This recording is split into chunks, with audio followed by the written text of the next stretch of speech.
Hey guys, welcome back to the channel. Welcome if you are new. If this is your first time seeing one of my videos, my name is Shar. I do work in education, in finance, and today we are pre-planning my second paycheck of March. So if you like this type of content, then I hope that you consider subscribing to my channel, and let's go ahead and get into the numbers. Okay guys, so for this, my second paycheck, I get paid on the 25th. And it is going to cover all of my expenses from March 25th through April 7th. So for my full-time, I'm going to estimate $1,850 for my income, and then I'm going to do $850 for my part-time. Other will be $160. This is the last that I will get the $80 from each child because our trip is paid for. So that is that. Then the total for this is, for my income, is $2,860. That's what I'm budgeting. Now for my fixed bills, for my mortgage, we're doing $618. My MyFICO app will be $40. Pest control is $55. My natural gas and my city utilities are not due until the 10th. Normally, I would wait till the first paycheck of April, but because that paycheck will be short because I will be off for over a week from one job, and then like 3 shifts from the part-time job. So that check will be really, really low. I'm going to include those here. So I'm going to estimate about $110 for natural gas. And then I'm going to estimate $120 for my city utilities. I do have a little bit of a buffer. So if they come in higher, then that's how I will adjust that. iCloud is 0. This is now due on the 13th because I had to up my storage. And then internet will be $100. And then mortgage savings, this will be the last time that this will be in here. This is to compensate for the short paycheck that I will have in April. And then the last line for this is the cruise, or the last time you'll see this is $240 for the cruise payment. And essentially it's been paid for. It's just the kids paying me back for their flights and part of their hotel stay. So, but the cruise has already been paid for. So the total for my fixed income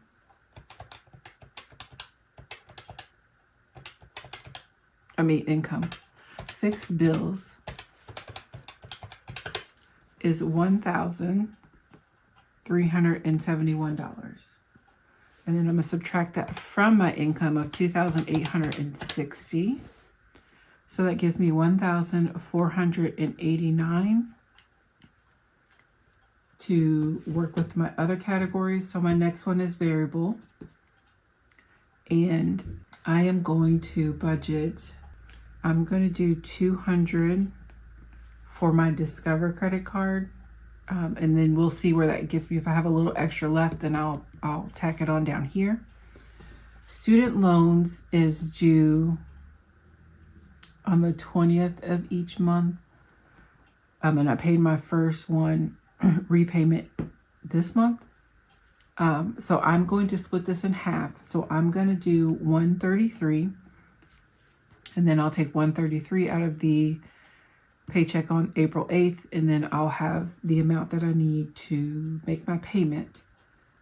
Therapy will be $130. Medication is 0.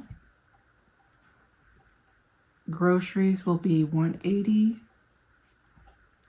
Home is $20. Fuel is $160. Spending is $50. Eating out will be 60. And then miscellaneous will be 10. And then this paycheck, I'm not going to do a bank buffer. Or, yeah. Yes, bank buffer. Okay, so my total for variable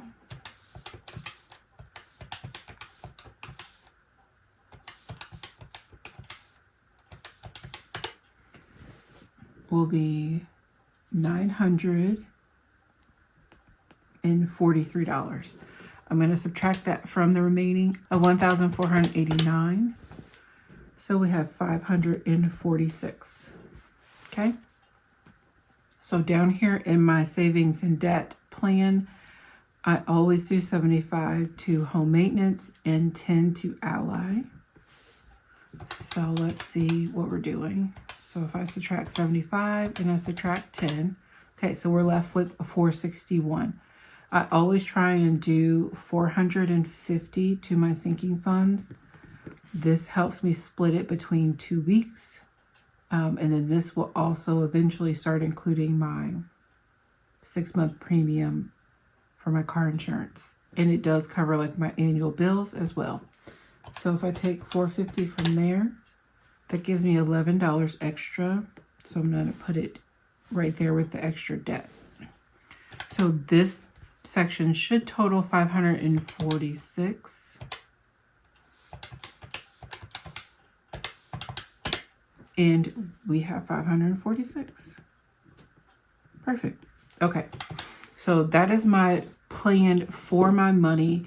I will be on my vacation when my check actually hits, like in the middle of my vacation, my check will hit and I will be, so I won't be able to do a closeout. I'll film that when I get back.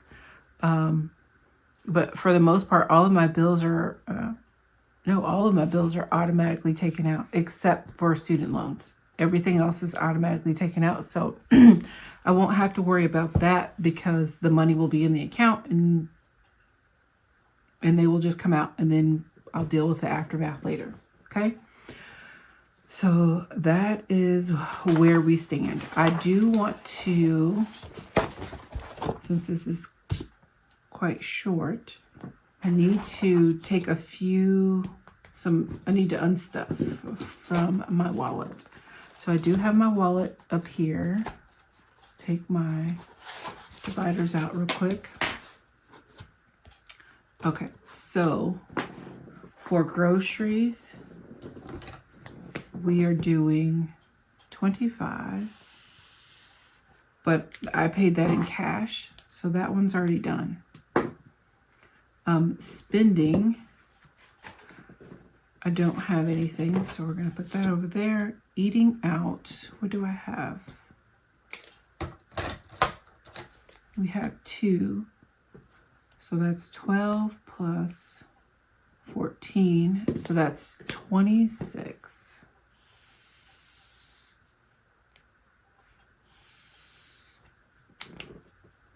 Let's see. So 10, 15, 20, 25, and 26. So that means I have 4 left over.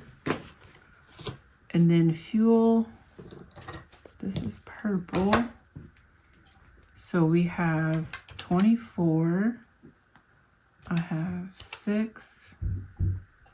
And I have 19. Okay, so that's 49.